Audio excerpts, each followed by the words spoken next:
Have you ever thought to yourself, I totally wish my phone could fold in half? If so, join the club, and if not, now all the wildest dreams you've never had are coming true with the world's first foldable phone you can actually buy. It's called the FlexPi from a company called Royole. It's literally the first phone with a foldable screen that's commercially available. Yeah, Samsung did have one once upon a time, but they still haven't gotten around to actually releasing the Galaxy Fold yet, so I'll believe it when I see it and can actually buy one. Inside the box is whatever this is, and here is the FlexPi, with some instructions on how to fold and unfold the phone written on the outer covering. Honestly, I think it looks pretty cool. It feels solid and heavy. I held one of these for the first time at CES this year, but obviously since that was a demo unit and not my own personal device, I wasn't going to try to see what happens when it's bent both directions. Today though, this one here is all mine, and there's no one here to stop us. Let's get started.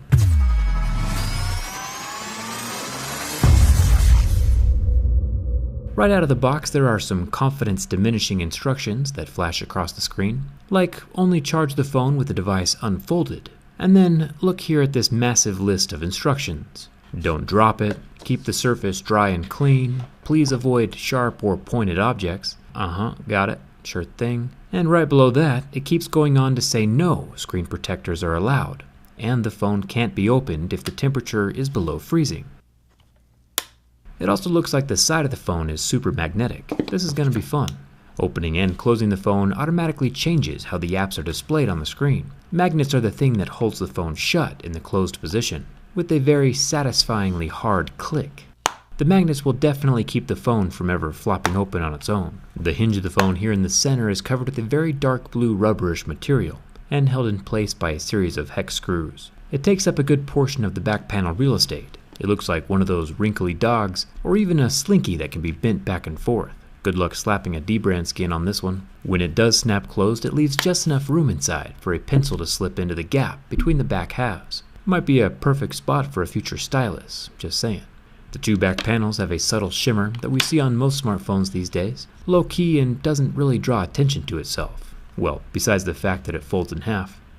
That's a minor detail, of course. You can see how reflective and shiny the screen is as well. The scratch test is going to be super interesting. The weird thing to me though is that the screen is always going to be exposed on the outside of the phone. Always. The whole thing is just there, vulnerable. The whole system functions like an Android tablet, but then has the ability to fold closed to be the size of a phone. It also has memory enough to remember which app was open on which side of the phone each time you flip it around. It also has a little center options bar in the fold of the phone. Honestly, it looks pretty slick. Yeah, the thing is a bit thick, but if it's durable, I could totally see myself using one of these. Trying to think of logical reasons of why I would ever actually need a foldable phone though, it would probably mostly be just watching movies and YouTube, since you know I spend a lot of time on YouTube. This FlexiBoy can watch videos in full screen mode while the phone is folded, and it can also watch full screen videos in the unfolded mode.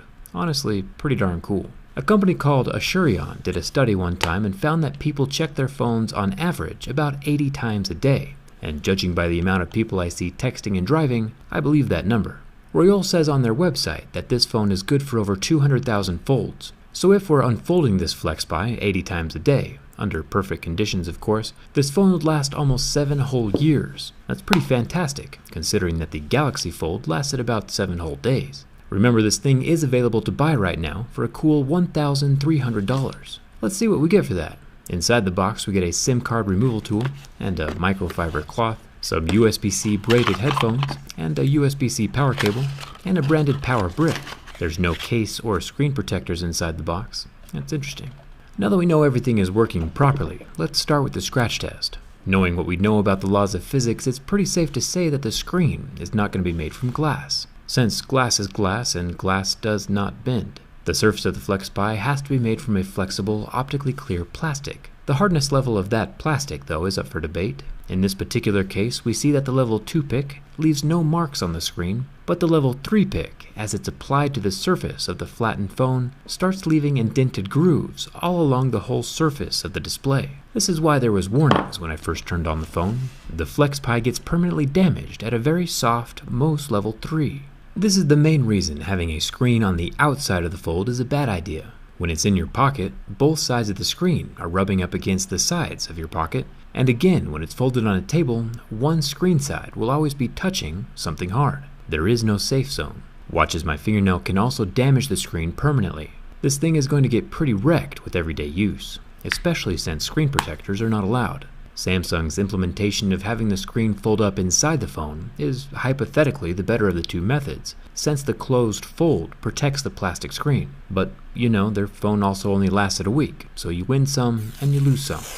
Checking out the top of the FlexPi, moving from the plastic layer up to the top panel, there's a definite ridge, and that panel is made from glass. My razor is doing no damage to the surface of that, at least. The internal magnet is also pulling my razor all over the place, even holding up my pry tool with its own magical magnetic strength. It's super strong, probably because that hinge won't let the phone stay closed without it. Little trick I learned from Marquez with this magnet paper. We can see the large rectangular magnet right dead center inside the glass panel. We can also see the two bottom loudspeakers in the center of each half, and over there in the bottom corner is the vibration motor, also made from magnets. There's another large rectangular magnet on the other side of the phone to help keep things shut. Pretty darn cool. We'll take a look at the insides of the FlexPi during the teardown, you know, if it survives the rest of this durability test. There is a dual-tone LED flash alongside the dual camera lenses. A 16 megapixel normal camera is paired up with a 20 megapixel telephoto camera. No complaints here. Having multiple cameras that offer different perspectives is really the way to go. That's one of the things I'm looking forward to when I finally upgrade my personal Galaxy S8 Plus. With so many sides to analyze, and this might take a minute, the bottom right quadrant has a loudspeaker grill. The bottom has the power button, volume up button, fingerprint scanner, and the volume down button, in that exact order. The fingerprint scanner chilling here in the middle is in a weird spot, but I'm not judging. Even after scratching up the surface of the scanner, it was still able to read and recognize my fingerprint nearly every single time. The bottom left quadrant has a whole lot of nothing, except more metal. The hinge portion is where things start to get interesting, and we'll talk more about this in a second, but Royole has literally trademarked the name Cicada Wing as the name for this thing. True story. A cicada is a super gross bug, and I have no idea why in the world they would choose that to brand their phone with. I give Apple a hard time about a lot of things, but at least they don't name their phone parts after bugs. The rubber portion has little air pockets in it to allow the flexing between the hinge segments. The rubber wrinkles sit over the little voids in the hinge, kind of like when grandma pulls your cheek. It's all kinds of squishy. The top left quadrant has more metal, along with a USB-C charging port and a SIM card tray. Really nice of Royole to include an SD card slot. Adding movies and media to the large screen will be super easy. The top of the phone has more metal and a few plastic antenna lines. Honestly, the more I see, the more I like. It's a really super fun phone. Checking the back panels where we would normally see glass, this Flexi Boy has large plastic rectangles. The phone is heavy enough that initially I thought the panels were made of glass, but it is not. My razor blade's making short work of the surface, which is actually really good news for us, because now I get to tell you more about this vile little cicada bug that Royole is so proudly naming their phone after. Now, I don't care about most bugs. They don't bother me, I don't bother them. But cicadas are in a realm all of their own. These cousins of crickets swarm out of the ground every 13 years. Then they shed their crunchy potato chip skin like a snake, grow wings on either side of their body, and then cicadas make an incredibly loud, incessant noise by vibrating membranes on their abdomen. That's more annoying than any sound I've ever made. Then the cicadas go lay their eggs in tree branches, which kills the branch, making it fall to the ground, where the baby bugs can crawl out into the ground and wait for another 13 years before they can pop out and start the whole process all over again. This is a true story. The cicada wings are slightly separated from one another, like the folds of this phone, so I can kinda see why they're named after each other, but still, gross. The bugs should be burned.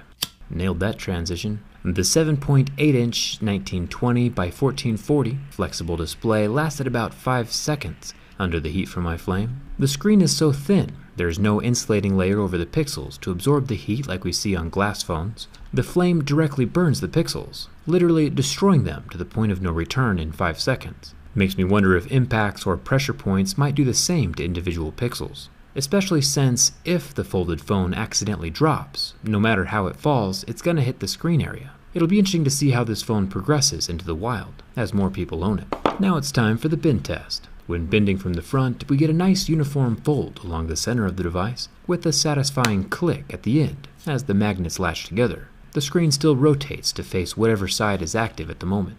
Opening the phone up, we see no permanent kinks or cracks in the frame, thankfully, or this would be pretty awkward since that's the way the phone's supposed to bend. Alright, here's a few more times now, just from the front because I'm kinda legit nervous and I feel pretty bad about what might happen next. I've been curious if a tight pants pocket might be able to collapse or crush the folded phone. Since it has the large gap in the frame, it's kinda just asking for trouble. With a full palm grip and 100% effort trying to crush the phone single-handedly, nothing happens. The hinge is intact and the phone is still totally operational.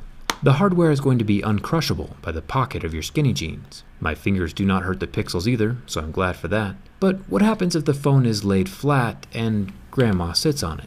Well, to be honest, it actually flexes quite a bit in the wrong direction, with no damage, going from the flat 180 degrees all the way to a 270 degree three-quarter circle before the hinge finally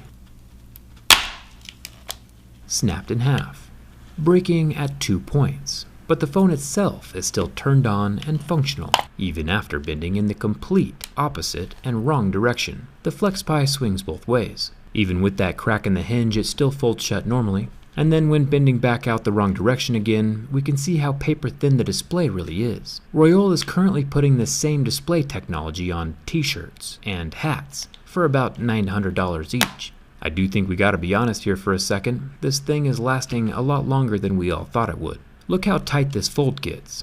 Flexible screen technology is pretty amazing. I can literally bend this FlexPi any way I want and it's still functioning. My mind is blown. I don't even really know what to do with myself right now. This thing survived longer than the iPad Pro. Thumbs up for that. Royole might have just single-handedly made my bend tests irrelevant with this invincible foldable display. Well, until this happened anyway. One wrong fold at an angle pinched the screen in a way that finally cracked it right down the center. Apparently the display can only be folded along one plane, which makes sense. The structure of the phone hinge got demolished in the first bend, so there wasn't anything there to support the screen from behind. The large, gentle curve of that hinge made each folding movement easier on the screen. Even though we've seen the display can handle much tighter creases, having that gentle fold I'm sure preserves longevity. That one long crack along the center finally did kill the touch sensitivity of the phone as well. But either way, the Royole FlexPi put up a really good fight, and I'm downright impressed. I'm a huge fan of this new flexible innovation, even now in the beginning stages where it's not totally useful. I think that with normal use, the FlexPi will probably last for quite a while. It almost even won this round. And even though the phone ended up dead, I think we should have a moment of silence for the world's first foldable phone.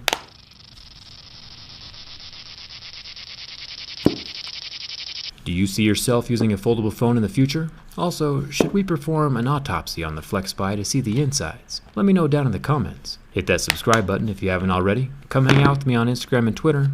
And thanks a ton for watching. I'll see you around.